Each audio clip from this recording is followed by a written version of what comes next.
Au nom du Père et du Fils et du Saint-Esprit. Amen. Que la grâce et la paix de notre Seigneur Jésus-Christ soient avec vous. Chers frères et sœurs dans le Christ, bienvenue à notre méditation sur les textes bibliques de la liturgie du 5e dimanche du temps ordinaire, année A. C'est le Père Michel Manga SVD, missionnaire du Verbe divin.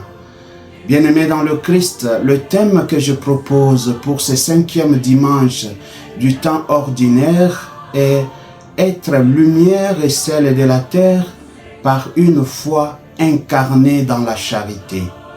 Chers frères et sœurs dans le Christ, à travers la liturgie de ce dimanche, le Seigneur nous invite à être lumière et sel de la terre par une foi incarnée dans la charité, c'est-à-dire dans l'amour concret.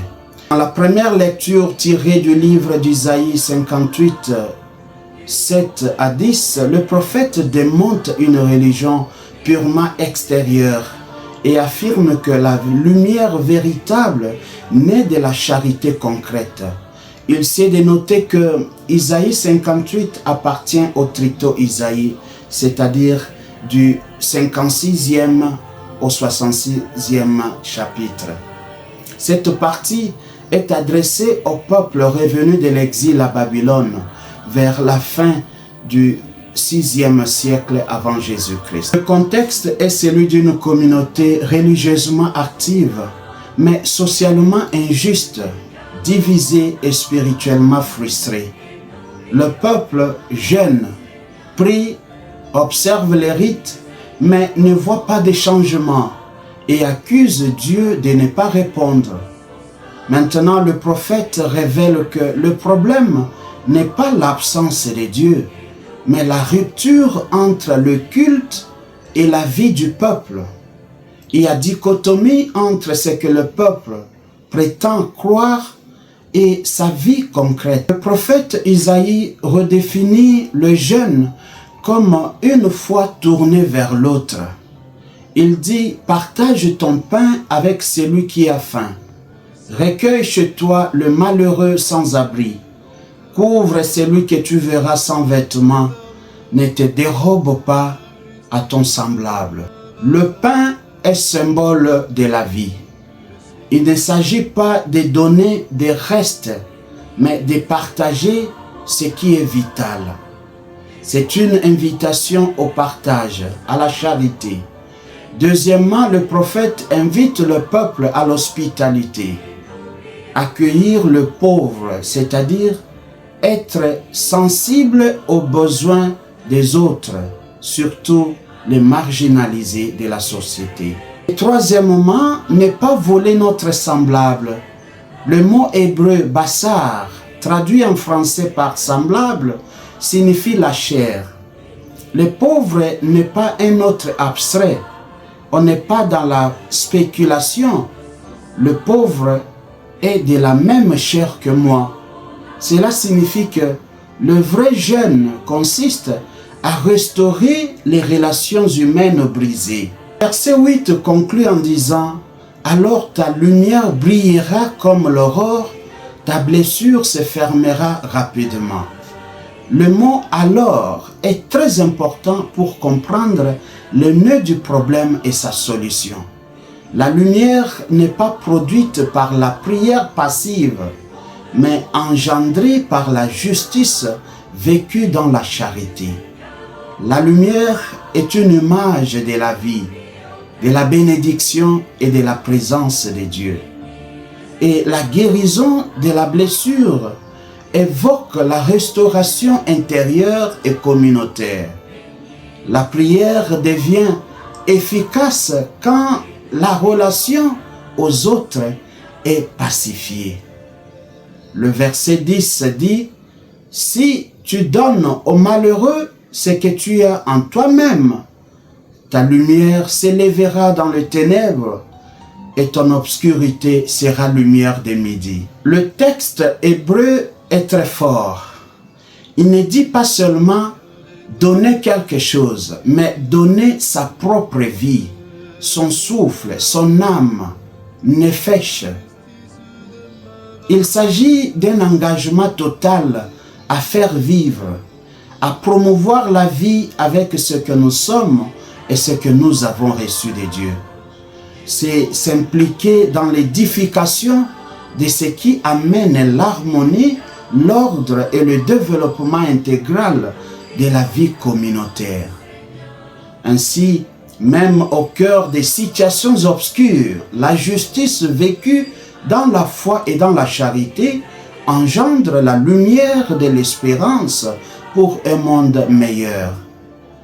Dieu ne rejette pas le culte bien-aimé, mais il refuse un culte séparé de notre vécu quotidien. Dieu ne se laisse pas atteindre par des rites sans compassion, mais par une vie alignée sur son cœur. En d'autres termes, là où l'homme relève son frère, c'est là que Dieu se rend présent et c'est là que sa puissance se manifeste. L'Évangile selon saint Matthieu chapitre 5 versets 13 à 16, Jésus nous invite à être lumière et sel de la terre. Il convient de souligner que ce passage vient directement après les béatitudes. Donc le sel et la lumière ne sont pas des rôles à jouer, mais le fruit d'une vie façonnée par les béatitudes. Le fruit des gens qui ont fait l'expérience du royaume des cieux. Jésus révèle ce que ses disciples sont déjà avant ce qu'ils doivent faire. Jésus nous identifie au sel. Quel est le sens du sel dans le monde biblique?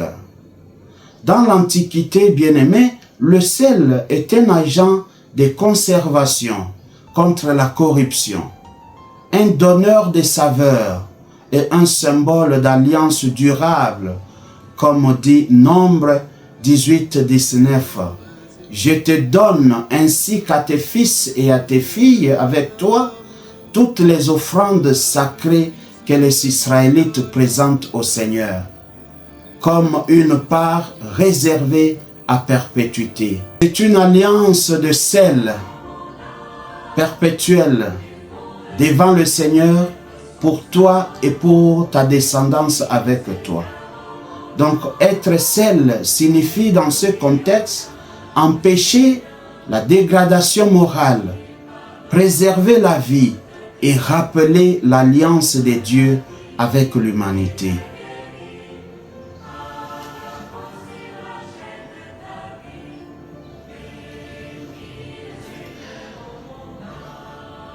Le sel agit en se dissolvant.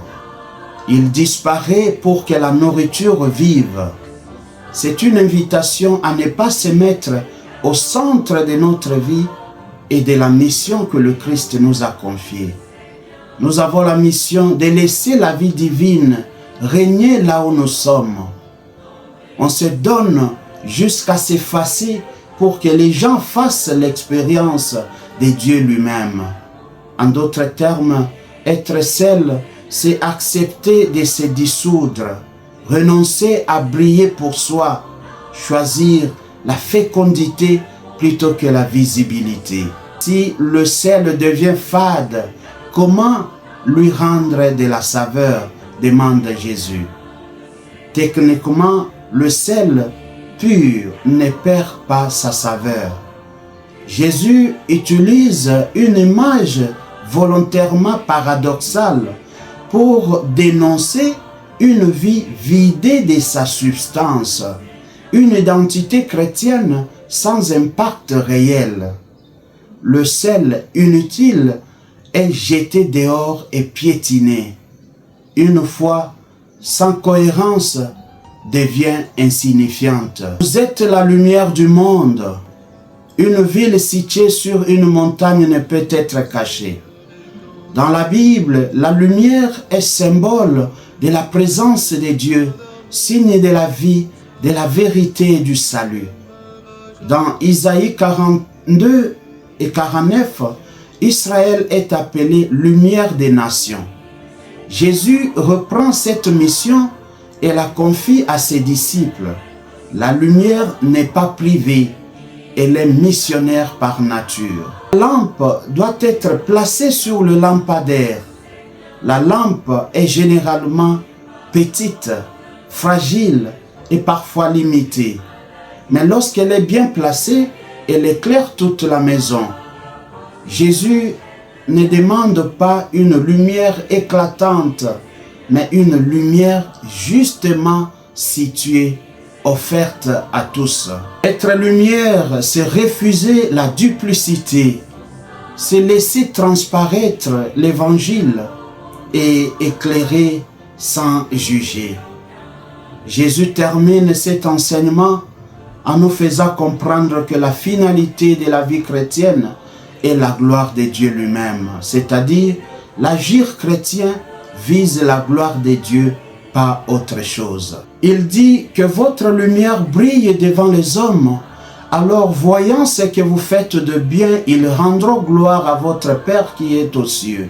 Les bonnes œuvres ne sont pas des exploits spectaculaires, mais une vie cohérente, une vie juste, une vie miséricordieuse. La finalité n'est jamais une reconnaissance personnelle, moins encore la supériorité morale, mais Dieu lui-même. La lumière authentique, bien-aimée, renvoie toujours à Dieu. Chers frères et sœurs dans le Christ, dans un monde caractérisé par les œuvres des ténèbres, la corruption, le détournement, la méchanceté, les tueries, le mensonge, l'égoïsme, l'utilitarisme, la liturgie d'aujourd'hui nous pose des questions existentielles sur notre identité chrétienne. Dans ces structures du monde ou de la société, ne trouve-t-on pas des chrétiens? Qu'avons-nous fait de la saveur que nous avons reçue du Christ? Qu'avons-nous fait de la lumière de notre foi en Jésus? Jusqu'à quand allons-nous laisser les ténèbres du péché régner dans nos vies et dans nos structures? Seigneur Jésus, viens à notre aide, car nous semblons t'avoir laissé passer outre. Comme les disciples d'Emmaüs, nous t'invitons, reste avec nous, Seigneur, car seule ta lumière peut nous illuminer, seul toi peux nous rendre la saveur, afin que nous allions témoigner de toi dans les zones d'ombre de nos structures et de nos sociétés. Par l'intercession de la bienheureuse Vierge Marie, accorde-nous la grâce d'une vie authentique qui se donne entièrement pour la gloire du Père Céleste. Toi qui vis et règnes avec le Père dans l'unité du Saint-Esprit, maintenant et pour les siècles des siècles. Amen. Que devant la lumière du Verbe et l'Esprit de grâce se dissipent les ténèbres du péché et la nuit des incroyances, et que le cœur de Jésus vive dans le cœur de tous les hommes. Amen. Que Dieu Tout-Puissant vous protège et vous bénisse, au nom du Père et du Fils et du Saint-Esprit. Amen. C'était le Père Michel Manga, SVD, missionnaire du Verbe divin. Bon dimanche à tous.